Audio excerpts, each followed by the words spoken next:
श्री हरि का नाम जो मन में बसाए, जीवन की हर कठिनाई सहज ही कट जाए। श्री राधे कृष्ण। आप सभी का स्वागत है फिर से हमारे चैनल पर। आज हम आपके साथ कार्तिक मास माहात्म्य के 3 अध्याय का श्रवण एक साथ कराने जा रहे हैं, जिसमें हम अध्याय 30, 31 और 32 तीनों की कथा एक साथ श्रवण कराएंगे। उम्मीद करते हैं आपको ये कथाएं पसंद आए तो वीडियो को लाइक जरूर कीजिएगा। तो चलिए कथा प्रारंभ करते हैं। कार्तिक मास की कथा करती भव से पार, 30वां अध्याय लिखूं, हुई हरि कृपा अपार। जय श्री राधे कृष्ण। भगवान श्री कृष्ण सत्यभामा से बोले, हे प्रिय, नारद जी के ये वचन सुनकर महाराज पृथु बहुत आश्चर्यचकित हुए। अंत में उन्होंने नारद जी का पूजन करके उनको विदा किया। इसलिए माघ, कार्तिक और एकादशी ये 3 व्रत मुझे अत्यंत और अधिक प्रिय हैं। वनस्पतियों में तुलसी, महीनों में कार्तिक, तिथियों में एकादशी और क्षेत्रों में प्रयाग मुझे बहुत प्रिय है। जो मनुष्य इंद्रियों पर विजय प्राप्त करके इनका सेवन करता है, वे मुझे यज्ञ करने वाले मनुष्य से भी अधिक प्रिय है। जो मनुष्य विधि पूर्वक इनकी सेवा करते हैं, मेरी कृपा से उन्हें समस्त पापों से छुटकारा मिल जाता है। भगवान श्री कृष्ण के वचन सुनकर सत्यभामा ने कहा, हे प्रभु, आपने बहुत ही अद्भुत बात कही है कि दूसरे के किए गए पुण्य का फल से कलह की मुक्ति हो गई। ये प्रभावशाली कार्तिक मास आपको बहुत अधिक प्रिय है, जिससे पति द्रोह का पाप केवल स्नान के पुण्य से ही नष्ट हो गया।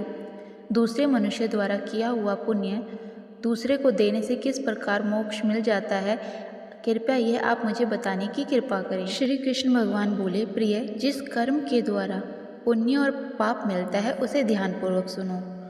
सतयुग में देश, ग्राम तथा कुलों को दिया पुण्य या पाप मिलता था, किंतु कलयुग में केवल कर्ता को ही पाप तथा पुण्य का फल भोगना पड़ता है।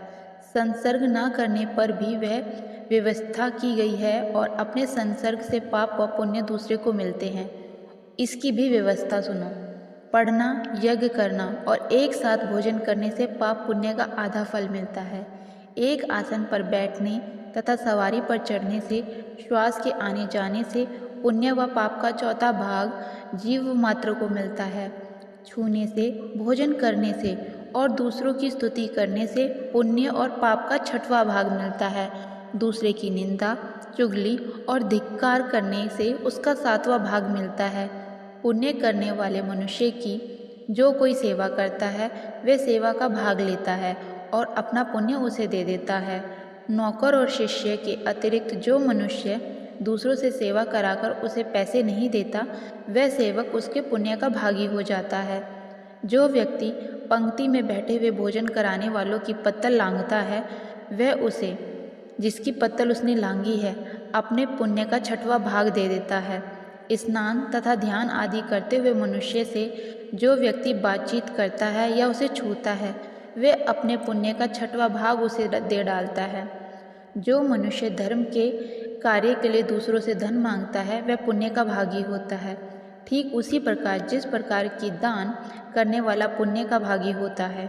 जो मनुष्य धर्म का उपदेश करता है और उसके बाद सुनने वाले से याचना करता है, वह अपने पुण्य का 6वां भाग उसे दे देता है। जो मनुष्य दूसरों का धन चुराकर उसे धर्म कराता है, वह चोरी का फल भोगता है और शीघ्र ही निर्धन हो जाता है।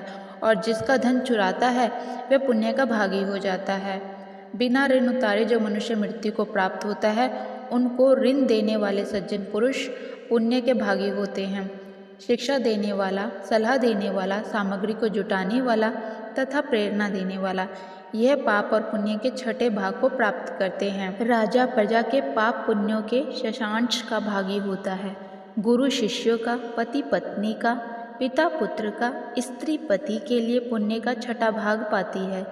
पति को प्रसन्न कराने वाली आज्ञाकारी स्त्री पति के लिए पुण्य का आधा भाग ले लेती है। जो पुण्य आत्मा पराये लोगों को दान करते हैं, वह उनके पुण्य का 6ठा भाग प्राप्त करते हैं। जीविका देने वाला मनुष्य जीविका ग्रहण कराने वाले मनुष्य के पुण्य के 6ठे भाग को प्राप्त करता है। इस प्रकार दूसरों के लिए पुण्य अथवा पाप बिना दिए भी दूसरे को मिल सकते हैं, किंतु यह नियम जो कि मैंने बतलाए हैं, ये कलयुग में लागू नहीं होते। कलयुग में तो एकमात्र कर्ता को ही अपने पाप व पुण्य भोगने पड़ते हैं। इस संबंध में एक बड़ा पुराना इतिहास है, जो कि पवित्र भी है और बुद्धि प्रदान करने वाला भी कहा जाता है। उसे ध्यानपूर्वक सुनो। कार्तिक मास महात्म्य का यह 31वां अध्याय बतलाया भगवान ने प्रभु स्मरण का सरल उपाय। जय श्री राधे कृष्ण। भगवान श्री कृष्ण ने कहा, पूर्व काल में अवंतीपुरी में धनेश्वर नामक एक ब्राह्मण रहता था। वह रस, चमड़ा और कंबल आदि का व्यापार करता था। वह वैश्यागामी और मद्यपान आदि बुरे कर्मों में लिप्त रहता था। चूँकि वह दिन रात पाप में रत रहता था, इसलिए वह व्यापार करने नगर नगर घूमता था। एक दिन वह क्रय विक्रय के कार्य से घूमता हुआ महिष्मतीपुरी में जा पहुँचा, जो राजा महिष ने बसाई थी। वहाँ पाप नाशिनी नर्मदा सदैव शोभा पाती है। उस नदी के किनारे कार्तिक का व्रत करने वाले मनुष्य अनेक गांवों से स्नान करने के लिए वहां आते थे। धनेश्वर ने उन सबको देखा और अपना सामान बेचता हुआ वह 1 मास तक वहीं रहा। वह अपने माल को बेचता हुआ नर्मदा नदी के तट पर घूमता हुआ स्नान, जप और देवराचान में लगे हुए ब्राह्मणों को देखता और वैष्णवों के मुख से भगवान विष्णु के नामों का कीर्तन सुनता था। वह वहां रहकर उनको स्पर्श करता रहा, उनसे बातचीत करता रहा। वह कार्तिक के व्रत की उद्यापन विधि तथा जागरण भी देखता रहा। उसने पूर्णिमा के व्रत को भी देखा कि व्रती ब्राह्मणों तथा गौओं का भोजन करा रहे हैं, उनको दक्षिणा आदि भी दे रहे हैं। उसने नित्य प्रति भगवान शंकर की प्रसन्नता के लिए होती दीपमाला भी देखी। त्रिपुर नामक राक्षस के 3 पुरों को भगवान शिव ने इसी तिथि को जलाया था। इसलिए शिवजी के भक्त इस तिथि को दीप उत्सव मनाते हैं। जो मनुष्य मुझ में और शिवजी में भेद करता है, उनकी समस्त क्रियाएं निष्फल हो जाती हैं। इस प्रकार नर्मदा तट पर रहते हुए जब उसको 1 माह व्यतीत हो गया, तो एक दिन अचानक उसे किसी काले सांप ने डस लिया। इससे बेहाल होकर वह भूमि पर गिर पड़ा। उसकी यह दशा देखकर वहाँ के दयालु भक्तों ने उसे चारों ओर से घेर लिया और उसके मुंह पर तुलसी दल मिश्रित जल के छींटे देने लगे। जब उसके प्राण निकल गए, तब यमदूतों ने आकर उसे बांध लिया और कोड़े बरसाते हुए उसे यमपुरी ले गए। उसे देखकर चित्रगुप्त ने यमराज से कहा, इसने बाल्यावस्था से लेकर आज तक केवल बुरे कर्म किए हैं। इसके जीवन में तो पुण्य का लेश मात्र दृष्टिगोचर नहीं होता। यदि मैं पूरे 1 वर्ष तक भी आपको सुनाता रहूं, तो भी इसके पापों की सूची समाप्त नहीं होगी। यह महापापी है, इसलिए इसको 1 कल्प तक घोर नरक में डालना होगा। चित्रगुप्त की यह बात सुनकर यमराज ने कुपित होकर कालनेमी के सामने भयंकर रूप दिखाते हुए अपने अनुचरों को आज्ञा देते हुए कहा, हे प्रेत सेनापतियों, इस दुष्ट को मुगदरों से मारते हुए कुंभीपाक नरक में डाल दो। सेनापतियों ने मुगदरों से उसका सिर फोड़ते हुए कुंभीपाक नरक में ले जाकर खोलते हुए तेल के काढ़े में उसे डाल दिया। प्रेत सेनापतियों ने उसे जैसे ही तेल के काढ़े में डाला, वैसे ही वहाँ का कुंड शीतल हो गया। ठीक उसी प्रकार जिस प्रकार पूर्व काल में प्रहलाद जी को डालने से दैत्यों की जलाई हुई आग ठंडी हो गई थी। यह विचित्र घटना देखकर प्रेत सेनापति यमराज के पास गए और उन्हें सारा वृतांत कह सुनाया। सारी बात सुनकर यमराज भी आश्चर्यचकित हो गए और इस विषय में पूछताछ करने लगे।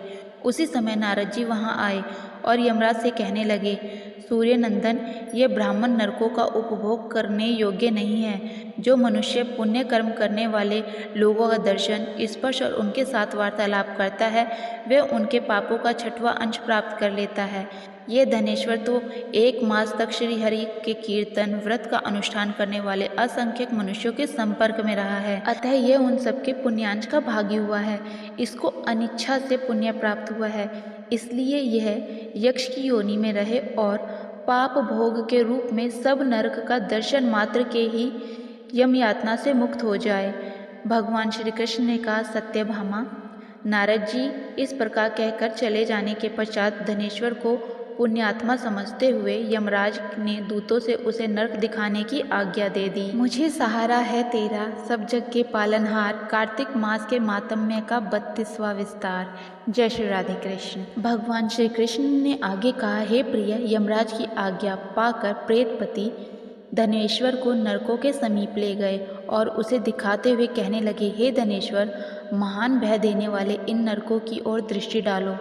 इनमें पापी पुरुष सदैव दूतों द्वारा पकाए जाते हैं।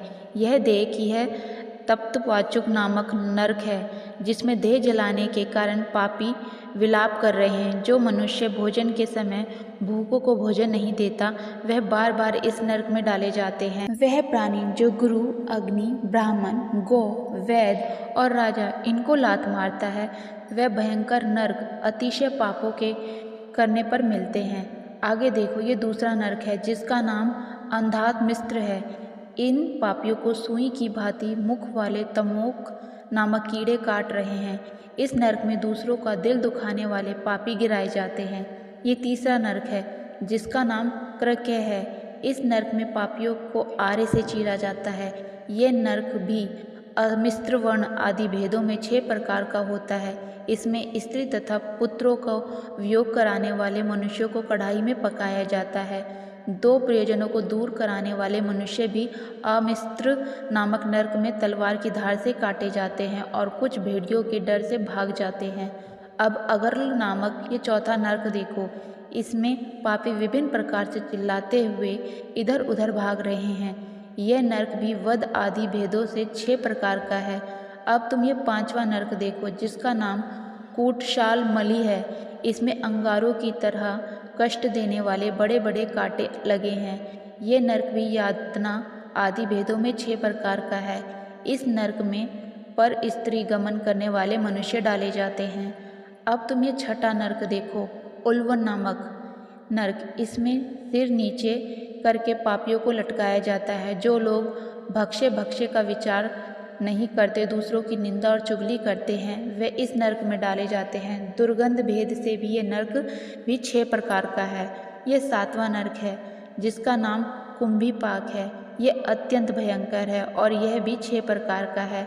इसमें महापातकी मनुष्यों को पकाया जाता है। इस नरक में सहस्त्र वर्षों तक यातना भोगनी पड़ती है। यही रोग जो पाप इच्छा रहित किए जाते हैं वे सूखे, और जो पाप इच्छा पूर्वक किए जाते हैं वह पाप अद्र कहलाते हैं। इस प्रकार शुष्क और अद्र भेदों से ये पाप 2 प्रकार के होते हैं। इसके अलावा और भी अलग अलग 84 प्रकार के पाप हैं।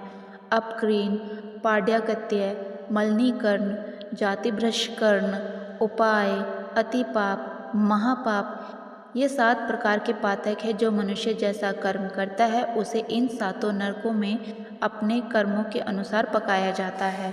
चूँकि तुम्हें कार्तिक व्रत करने से प्रभु भक्तों का संसर्ग प्राप्त हुआ था, उससे पुण्य की वृद्धि हो जाने के कारण ये सभी नरक तुम्हारे लिए निश्चय नष्ट हो जाते हैं। इस प्रकार धनेश्वर को नरक का दर्शन कराकर प्रेतराज उसे यक्षलोक में ले गए।